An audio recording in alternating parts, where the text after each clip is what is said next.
हिमाचल प्रदेश के धर्मशाला से लेकर जम्मू कश्मीर के गांदरबल तक बादल फटने की खबरें मिल रही हैं। लेकिन बादल फटने का मतलब क्या होता है, हम आपको ये समझाते हैं। आम भाषा में इसका मतलब ये है कि जब इतनी तेज बारिश हो कि कुछ ही देर में बाढ़ जैसे हालात पैदा हो जाएं, तो उसे बादल फटना कहते हैं। लेकिन मौसम विभाग के मुताबिक जब 20 से 30 वर्ग किलोमीटर के इलाके में 1 घंटे के भीतर 100 मिलीमीटर की बारिश हो जाए तो ऐसी स्थिति को बादल फटना कहते हैं। इसे ऐसे समझिए कि जब 2000 हेक्टेयर एरिया में 1 घंटे तक 100 मिलीलीटर बारिश होती है तो वहां 200 करोड़ लीटर पानी बरस जाता है, तो कहते हैं कि यहां पर बादल फटा है। बादल फटने की घटना आमतौर पर समुद्र तल से 1000 से 2500 मीटर की ऊंचाई पर होती है।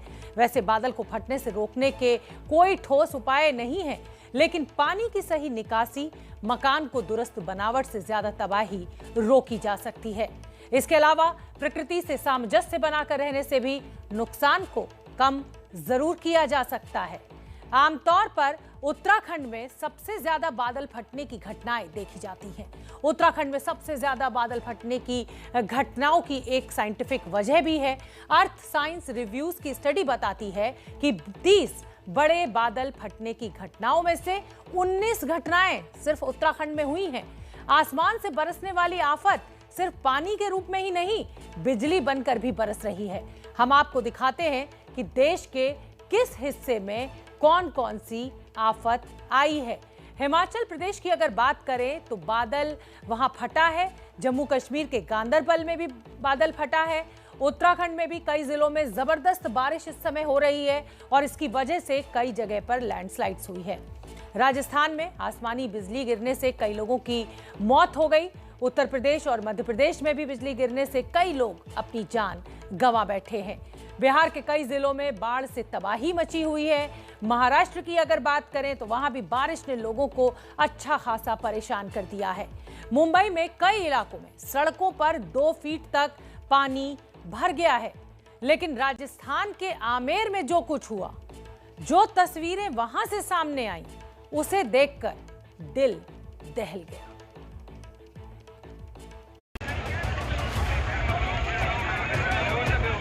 ये ठीक उस वक्त की तस्वीरें हैं जब आमेर के आसमान से मौत बनकर बिजली बरसी।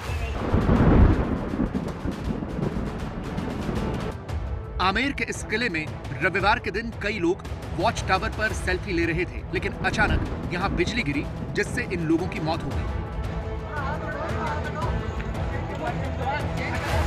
मौत ने यहां एक बार नहीं, 2 बार दस्तक दी। पहली बार बिजली गिरने के कुछ ही मिनटों के बाद यहां दोबारा बिजली गिरी जिसमें कई लोग अपनी जान गंवा बैठे। आप देख सकते हैं कि जयपुर के प्राचीन और ऐतिहासिक आमेर किले के ठीक सामने ये वो जगह है जहां पर वो हादसा पेश आया। सड़क के दूसरी पार अगर देखें तो आमेर का किला, और उस वक्त जब यहाँ पर बिजली गिरी, आसमानी आफत गिरी, तो तकरीबन 1 दर्जन लोग इस जगह पर मौजूद थे। बिजली की भयावहता को ऐसे समझा जा सकता है कि आप देख सकते हैं कि अनगिनत पक्षियों के शव यहाँ पर देखे जा सकते हैं जो बुरी तरह से झुलते हुए हैं। इसके अलावा लोगों में जब भगदड़ मची तो किसी की चप्पल, किसी का जूता, किसी का मास्क तो किसी का चश्मा, सब कुछ यहीं रह गया। लोग यहाँ से भागे और उसके बाद वो दूसरी तरफ जो एक और वॉच टावर है वहाँ तक पहुँचे। लेकिन 30 मिनट बाद एक बार फिर बिजली गिरी और उसके बाद उस वॉच टावर तक गए लोग भी उस आसमानी बिजली का शिकार हो गए। इस जगह की ऊंचाई को अगर समझना है तो हमें देखना होगा कि इर्द गिर्द बसी हुई कॉलोनी जो काफी नीचे तक दिखाई देती है, तकरीबन 1200 से 1500 सीढ़ियां जो कि खड़ी चढ़ाई के रूप में है, उन्हें चढ़कर यहाँ पहुंचा जा सकता है। इसके अलावा सड़क से तकरीबन 2000 फीट इसकी ऊंचाई है। ड्रोन के जरिए भी एसडीआरएफ की टीम इस वक्त ये तलाश रही है कि कहीं कोई घायल या कोई शव इन पहाड़ियों के बीच में हो, क्योंकि जिस वक्त बिजली गिरी उसके बाद यहाँ पर से कुछ लोग नीचे की तरफ खाई में गिर गए, जबकि दूसरी तरफ भी गहरी खाई है। आमेर में हुई इस दर्दनाक घटना की खबर कल जैसे ही फैली, कुछ ही देर में यहाँ रेस्क्यू का काम शुरू हो गया। एसडीआरएफ की टीम मौके पर पहुंची, लेकिन शाम होने की वजह से रेस्क्यू ऑपरेशन में दिक्कत आई। जहां पर यह घटना हुई वो जगह इतनी ऊंचाई पर है कि वहां तुरंत पहुंचना और दिन ढलने के बाद रेस्क्यू ऑपरेशन चलाना इतना आसान भी नहीं था।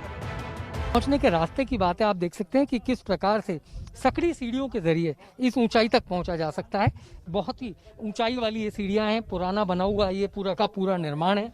और एसडीआरएफ की टीमें इस वक्त भी यहाँ पर ऑपरेशन को अंजाम देने में जुटी हुई हैं।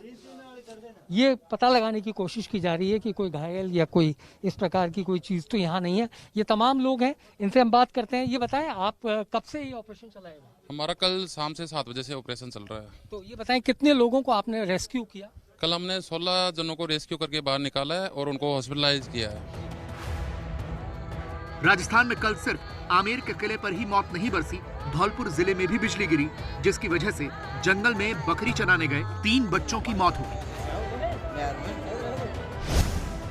राजस्थान में आसमानी बिजली गिरने से जान गंवाने वाले परिवार को गहलोत सरकार 5-5 लाख रुपए का मुआवजा देगी। पीएम राहत कोष से 2 लाख रुपए की आर्थिक मदद का ऐलान किया गया है। पिछले करीब 24 घंटे में राजस्थान के अलावा उत्तर प्रदेश और मध्य प्रदेश से भी बिजली गिरने की कई खबरें आई हैं। उत्तर प्रदेश के फतेहपुर जिले में बिजली गिरने से अलग अलग इलाकों में 7 लोगों की मौत हो गई है।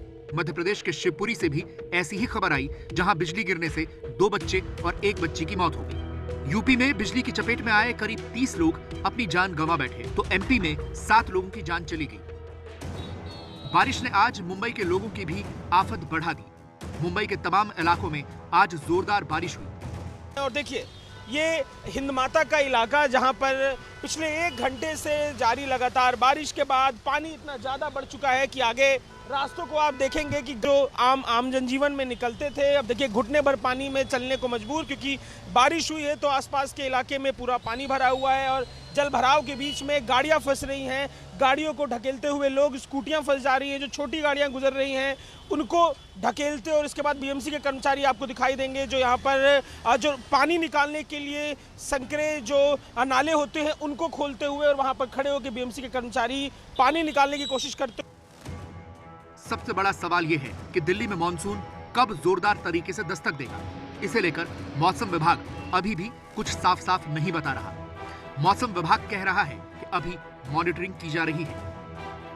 दिल्ली और हरियाणा का कुछ हिस्सा में थोड़ा अनोमली आया है, मतलब वो जैसे हम बोले थे वैसे बारिश नहीं हुआ है। ये जो एरिया है, दिल्ली है या हरियाणा का कुछ एरिया है, वो अभी मॉनिटरिंग में है, इसलिए क्योंकि कंडीशंस जो रिमेनिंग है, जैसे ह्यूमिडिटी है, पूर्व या विंड है, वो परसिस्ट है। और क्लाउड पिक्चर भी देखा रहा है आप, देखिए जो एरिया हम कवर किया बारिश हुआ और क्लाउड भी है, लेकिन ये जो छोटा एरिया है इसमें नहीं हो रहा है बारिश।